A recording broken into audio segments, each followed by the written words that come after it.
You differentiate between blue robots and orange robots? Of course. Otherwise, there'd be trouble. Have to keep them in their place, you know. Judgment Day. A highly controversial story from Weird Fantasy Comics number 18 in 1953. Judgment Day is a tale about a world that wants the glory of the universe. Will they get it? Let's find out. Enjoy. A Dramix Audio Comics production.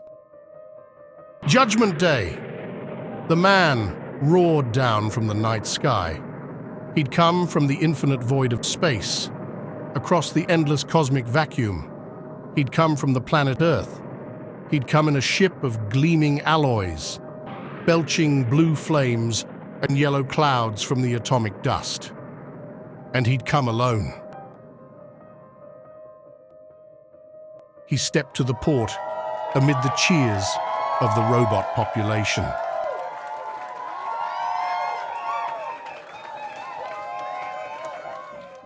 Welcome, Earthman, to Cybrinia, to the planet of mechanical life. The man stepped from his gleaming ship. He stepped into the artificial sunlight that flooded the landing site. He extended his hand. I am Tarleton from Earth Colonization. I am here to inspect. If I find that you are ready. We are ready. We have labored long and hard to perfect our society. We have experimented and discovered, planned and built, asked and answered. We are ready. Tarleton moved forward through the crowd of orange robots that pressed around him. He stopped and questioned one. Do you know who I am? You are Tarleton, from Earth. You are a representative of our original creators. If you find that we are ready, all greatness of Earth will be ours.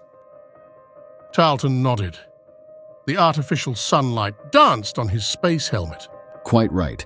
Thousands of years ago, we placed a small handful of you upon this planet. This small handful was given the know-how to build more of you. We left you to yourselves. We hope that in time you will develop a society worthy of inclusion in Earth's great galactic republic. At that time, all of our scientific advances, our glory, will become yours. Come, Tarleton. Let us show you what we have accomplished. Let us show you that we are ready. Lead the way. The spacesuit-clad Earthman followed the orange robot past the crowd of metal onlookers to a sleek-looking low vehicle. This is known as a mobile car. It was developed quite some time ago by N.R.E. Ford. It operates by means of internal combustion engine. Yes, good. Good. 20th century level. The speedy mobile car swept the Earthman through a shining city, along streets jammed with cheering orange robots. This is our capital city. That building there is our House of Delegates, elected by the populace. Interesting. Democratic rule. Very good. And that building? The Earthman pointed to a long, low structure. That building is our construction line and assembly plant where our population is made. Stop here. I would like to see it. The mobile car pulled up before the plant, and the Earthman got out. He followed his orange robot guide into the building. This is our parts department where the units are constructed. I see only orange workers. What about the blue robots? Tarleton's guide turned to him, shaking his head. Oh, we make only orange robots here. The blue robots, well, I'll take you to their plant later. I see. Shall we go on? They moved from the parts section to the final assembly line. Here the skeletons are constructed. The original alloy is still used. Naturally. They moved along the assembly line. Here the internal units. Motors, magnets, relays, power supplies, and so forth are installed. No improvements on the original design, I see. No. We dare not attempt it. These models will be exactly like the originals. And this is the sheathing stage. Yes, here the orange outside shells are attached. What happens to the finished robot? He is tested, then placed in the educator. where his mechanical brain is charged with all the knowledge available to our society. And then? He becomes a member of that society. First, he must work on the assembly line for a short period. Good. Responsibility toward propagation. Good. They moved out of the plant. Then he is free to follow his choice of endeavors. A free enterprise society. Of course, after you. No, I'd rather walk. Tarleton walked along beside his robot guide, surveying the sparkling city. Where is the blue robot assembly plant? The blue robots. Well, you have to go over to Blue Town, on the south side of the city for that. Blue Town? Well, you know, they all live over there. We called it Blue Town. It's just a section. We better take a mobile bus. It's a long walk. They stood under the bus station shed. Tarleton surveying the two benches. You differentiate between blue robots and orange robots? Of course. Otherwise, there'd be trouble. Have to keep them in their place, you know. Tarleton nodded. The bus arrived. They boarded it. Tarleton moved toward the back. No, up here in front. Oh, yes, I see. The bus zoomed off southward toward the city. While we're riding, I could show you some points of interest. I'd appreciate it. They sped past a large, imposing structure outside a line of orange robots waiting patiently. A recharging station. There are power units are supplied with energy when they need it. Similar to a restaurant for humans, I see. Soon, the mobile bus entered a seedy section of the city. The buildings no longer shined. The streets were crowded with blue robots. And this is Blue Town?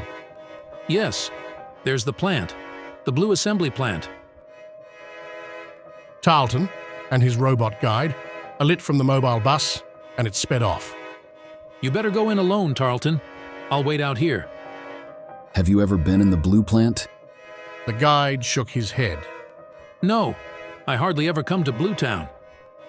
Come in with me, I want you to. It might prove interesting. Tarleton moved into the building, his orange guide following shyly. A blue robot came to meet him. Allow me to apologize for the appearance of our plant, Tarleton. Our funds are limited. I understand. The blue robot guided Tarleton into the parts department. This is where our units are constructed. Notice, my friend, they use the same alloy in their parts as you do. I see. Then onto the assembly line. Notice the internal parts, my friend, the same designs. The original designs. No improvement, no difference. Exactly like yours. We know that, Tarleton. And finally, to the sheathing stage. It is only here, my friend, with the blue sheathings that a difference can be detected, but the sheathings are only outside coverings. The inside structures are no different than yours. The sheathings make that difference to the orange robots, Tarleton. It limits us to menial jobs. Send us to the rear of the mobile buses. Places us in different recharging stations. Forces us to live in a special section of the city. And when a blue robot is completed, then what? He is tested, then placed in the educator, Tarleton. Only this educator is a blue educator. It hasn't the advantages of the orange educator. Tell me, my friend, would you deny that difference between you and the blue robots are taught in your educator? I couldn't deny that, Tarleton. The educator is the parents, and the relatives, and the environment, and the school all enrolled into one, huh? I don't understand those words, Tarleton. No, I guess you wouldn't. You said before that this was a free enterprise society, that after an orange robot serves its time on the assembly line, that it is free to follow its own choice of endeavors. I said that? Yes.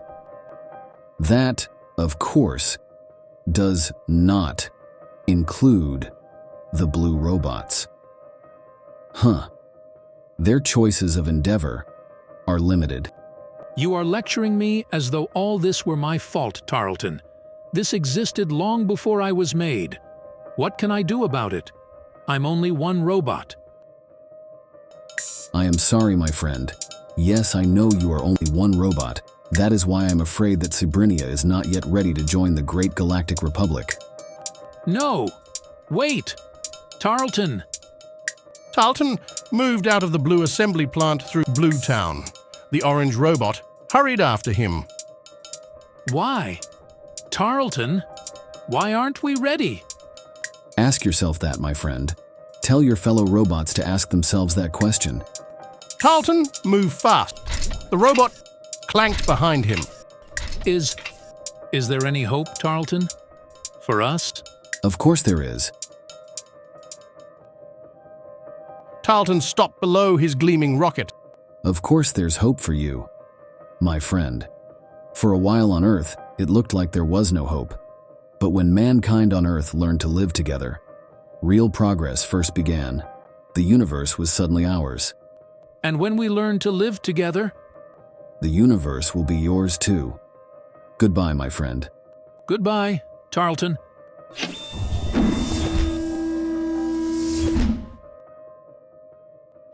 The ship roared up into the night sky. It roared into the infinite void of space, into the endless cosmic vacuum. It roared toward glorious Earth. And inside the ship, the man removed his space helmet and shook his head, and the instrument lights made the beads of perspiration on his dark skin twinkle like distant stars. The end. Well, do you think Tarleton made a fair judgment from his assessment of what he saw in Sabrinia? If so, leave a comment below. And also, please like, subscribe, and hit the notification bell for more Dramix Audio vintage comic stories like these. Thank you.